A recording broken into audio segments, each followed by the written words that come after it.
convertidos após Deus tê-lo regenerado, o indivíduo eleito agora vê a verdade do Evangelho e responde ao chamado eficaz, passando pela conversão, a qual consiste de arrependimento e fé.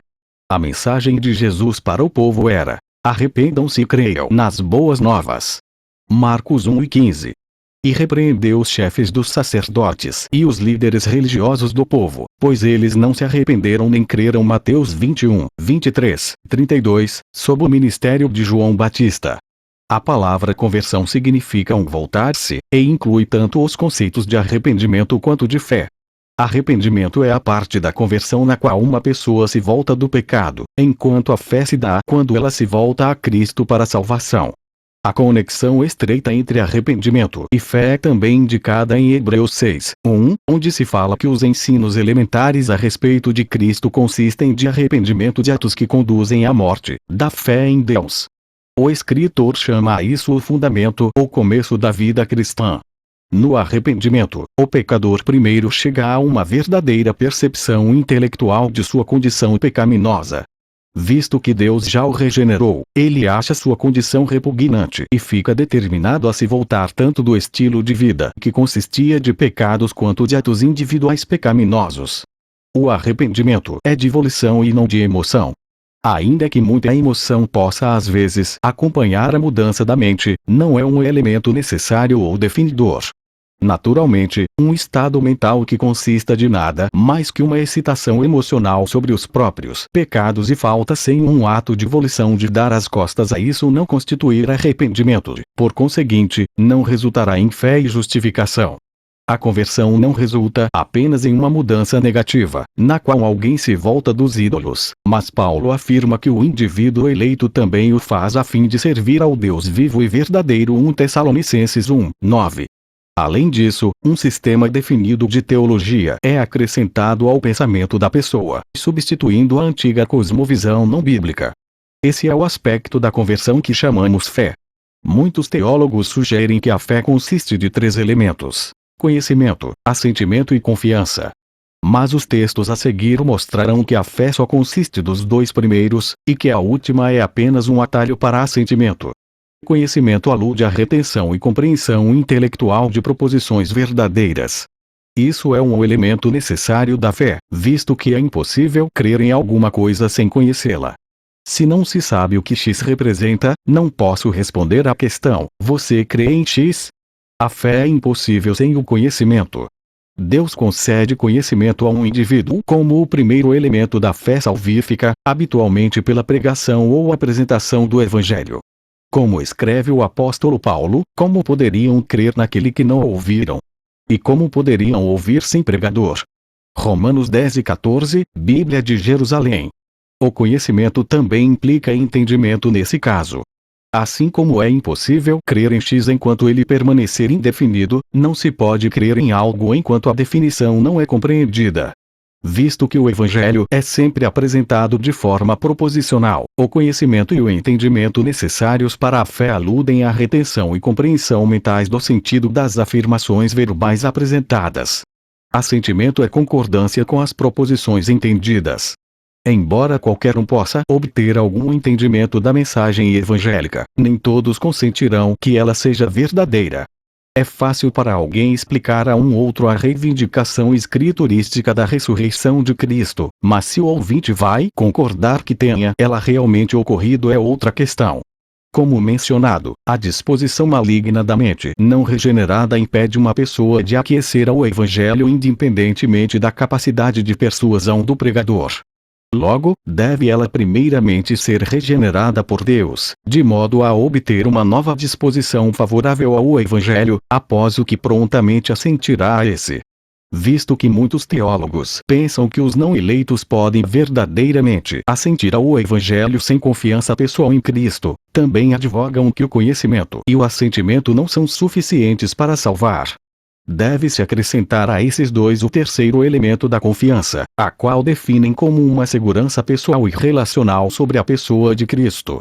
Dizem que, ainda que os objetos do conhecimento e do assentimento sejam proposições, o objeto da confiança deve ser uma pessoa, a saber, Cristo.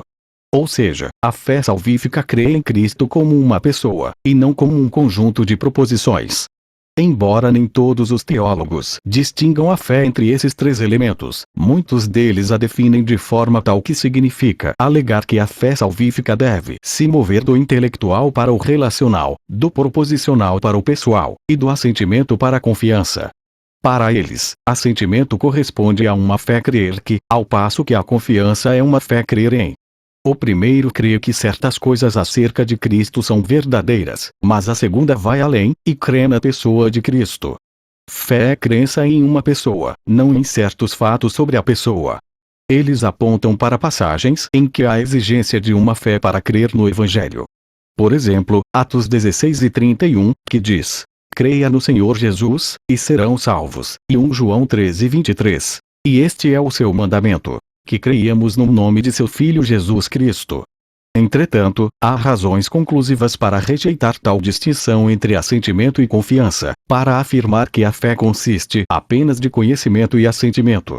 Em primeiro lugar, a Bíblia não emprega exclusivamente o tipo de linguagem crer em ao se referir à fé. Por exemplo, Hebreus 11:6 diz que sem fé é impossível agradar a Deus, pois quem dele se aproxima precisa crer que ele existe e que recompensa aqueles que o buscam. O versículo exige que alguém que venha a Deus deve assentir a duas proposições.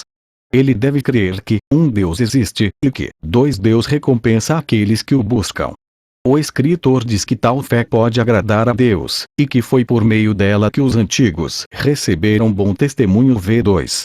Em segundo lugar, o Novo Testamento indica que crer em Cristo quer dizer crer que certas proposições são verdadeiras, pois o que primeiramente lhes transmiti foi o que recebi, que Cristo morreu pelos nossos pecados, segundo as Escrituras, que foi sepultado e que ressuscitou no terceiro dia, segundo as Escrituras, e que apareceu a Pedro e depois aos 12. 1 Coríntios 15:3-5. Em terceiro lugar, podemos demonstrar como uma análise de linguagem que crer em, ou confiar em, uma pessoa é simplesmente uma simplificação para crer que, ou assentir a, certas proposições a respeito dele são verdadeiras. Por exemplo, há duas maneiras de se compreender a questão você crê no diabo. A questão pode, ou estar perguntando se alguém crê que o diabo existe, ou se ele crê que o diabo seja digno de adoração. Isto é, a questão faz supor uma entre duas proposições, e pede ao ouvinte para afirmá-la ou negá-la. Um cristão afirmaria a primeira e negaria a segunda. Entretanto, a menos que o contexto da conversão demonstre o significado da questão, ou que o ouvinte tenha uma suposição quanto ao sentido da questão caso o contexto não o forneça, é impossível dizer qual das duas proposições está sendo perguntada para que o ouvinte a afirme ou negue. Se D igual diabo, E igual existe, e D igual digno de adoração, então eu creio em D pode significar tanto eu creio que D ou eu creio que D é D. De ambos os jeitos, eu creio em D pode representar qualquer das duas afirmações crer que, e assim não é nada mais do que uma simplificação para uma delas. Do mesmo modo, eu creio em Deus é uma afirmação sem sentido a menos que seja redutível a uma ou mais proposições crer que. No contexto de Hebreus 11:6, se G igual Deus, E igual existe e G igual galardoador, então eu creio em G parece ter três sentidos possíveis. 1. Eu creio que G2. Eu creio que GG3. Eu creio que G mais GG. Hebreus 11:6 exige uma fé que afirme 3, sem a qual não se pode agradar a Deus. É um tipo de fé crer que. Repare também que crer em X pode supor uma fé crer que em mais do que uma proposição. Em Hebreus 11:6, ter fé tem o sentido de crer que G mais GG. Logo, podemos concluir que eu creio em X é meramente uma simplificação para eu creio que X1 mais X2 mais X3 Xn. Isso quer dizer que crer ou ter fé em algo ou alguém é crer ou ter fé que uma ou mais proposições acerca de tal coisa ou pessoa é verdadeira. Ter fé em Deus e em Cristo é precisamente crer algo acerca deles, ter uma fé crer que. Dizer que fé seja crença ou confiança em uma pessoa em vez de assentimento a proposições e que ela deva ir além do nível intelectual pode soar mais piedoso ou profundo para alguns, mas essa espécie de fé é um conceito sem significado. Uma fé que não creia que certas proposições sejam verdadeiras não crê em coisa alguma em absoluto. O conteúdo dessa suposta fé está indefinido. Muitos alegam que Tiago 2,19 opõe-se a esse ponto de vista somente intelectual e proposicional sobre a fé. O versículo diz: você crê que existe um só Deus. Muito bem. Até mesmo os demônios creem, e tremem. Para eles, esse verso indica que meramente crer que exista um só Deus é bom porque consente numa proposição verdadeira, mas não é uma fé salvífica. Até os demônios, e por implicação os não eleitos, podem ter tal espécie de fé e, em consequência, isso falha ao não distinguir o tipo de fé que salva com uma mera concordância intelectual ao Evangelho. Contudo, tal objeção ignora o contexto da passagem. O versículo 17 diz: assim também a fé, por si só, se não for acompanhada de obras, está morta. A verdadeira fé resulta em comportamento que corresponde ao conteúdo da crença de alguém. Os demônios creem que há um só Deus, mas não agem de um modo que corresponda a uma tal crença. Em vez de adorarem-no como Deus, meramente estremecem e se rebelam contra ele. O que Tiago diz não contradiz o que escrevi acerca da fé, mas serve para esclarecê-la. Ele está dizendo que a verdadeira fé produz ações que correspondem ao alegado assentimento a ela. Em nenhum lugar ele diz que a alternativa à fé dos demônios é alguma espécie de confiança pessoal. Antes, o que diz faz com que seja preciso que incluamos em nossa definição de fé que o verdadeiro assentimento subentende obediência às necessárias implicações das proposições afirmadas. Por exemplo, supondo que alguém corretamente tenha definido Deus, crer que existe um só Deus Tiago 2,19, também requer que essa pessoa o adore, visto que a palavra denota o ser último que é inerentemente digno de culto. Que os demônios não adorem Deus significa que eles, ou se recusam a reconhecer o pleno significado da palavra, ou que, estando totalmente ciente de suas implicações, opõem-se a conceder a ela completo assentimento. Um comentário feito por Sinclair Ferguson sobre fé mostra a confusão comum acerca do assentimento e da confiança. Fé é mais do que assentimento, mas nunca é menos que esse. A fé de Tomé no Cristo ressurreto foi assentimento ao fato da ressurreição. Porém, foi mais que isso. Foi um coração que reconheceu: Senhor meu, e Deus meu.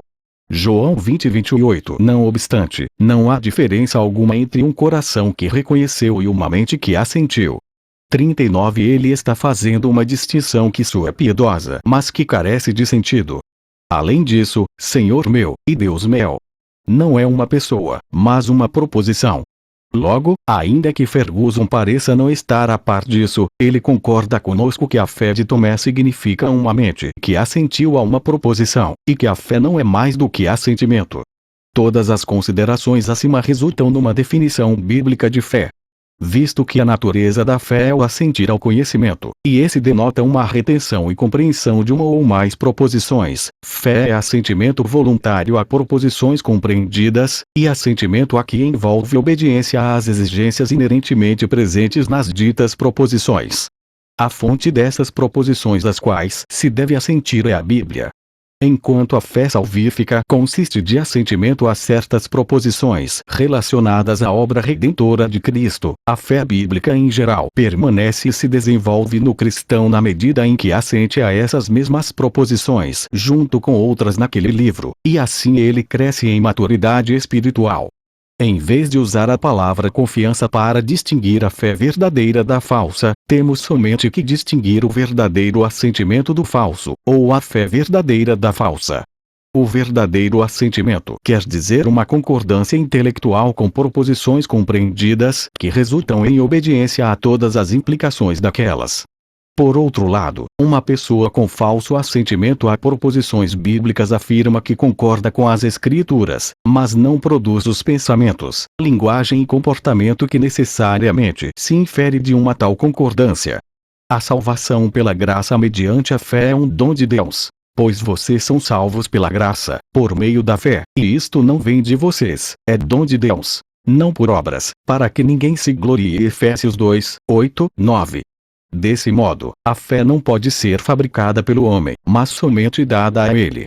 Isso é consistente com o que dissemos a respeito da natureza monergística da salvação até aqui, que da eleição à regeneração e, agora, ao arrependimento e à fé, a salvação é unicamente a obra de Deus, não do homem. Portanto, ninguém pode se gloriar mesmo acerca de sua aceitação do Evangelho. Sem a obra divina de regeneração na qual ele transforma a disposição e volição do homem, ninguém pode ou vai assentir de verdade às proposições bíblicas sobre Deus e Cristo. Nossa definição indica que a fé tem um elemento de volição, que é um assentimento voluntário ao Evangelho. A vontade do homem não regenerado não pode assentir ao Evangelho, mas aquele que foi regenerado por Deus também foi feito desejoso de aceitar a Cristo. Deus mudou o seu querer. Logo, ele não compele uma pessoa à fé no sentido de forçá-la a crer o que ele conscientemente rejeita a aceitar, mas compele a uma mudança na vontade dela pela regeneração, de forma que seu assentimento ao Evangelho seja de fato voluntário. Ou seja, a fé é voluntária no sentido de que a pessoa eleita decide sim aceitar o Evangelho, mas somente o faz porque Deus a leva a assim decidir. Sem o poder dele para compelir ou transformar o querer, ninguém decidiria aceitar aquele. Ora, Jesus diz em João 7,17: se alguém decidir fazer a vontade de Deus, descobrirá se o meu ensino vem de Deus ou se falo por mim mesmo. Mas Romanos 8,7 diz que a mentalidade da carne é inimiga de Deus porque não se submete à lei divina, nem pôde fazê-lo. Visto que a mente pecaminosa não pode se submeter a ele, isso obrigatoriamente significa que a pessoa que decide fazer a vontade de Deus já foi transformada por ele, de modo que sua disposição não mais é pecaminosa, mas reta. Ela, então, voluntariamente decide fazer a vontade divina, e torna-se apta a discernir a veracidade do Evangelho. Outra vez, isso faz supor que a regeneração deve preceder a fé, e que a fé mesma é um dom de Deus.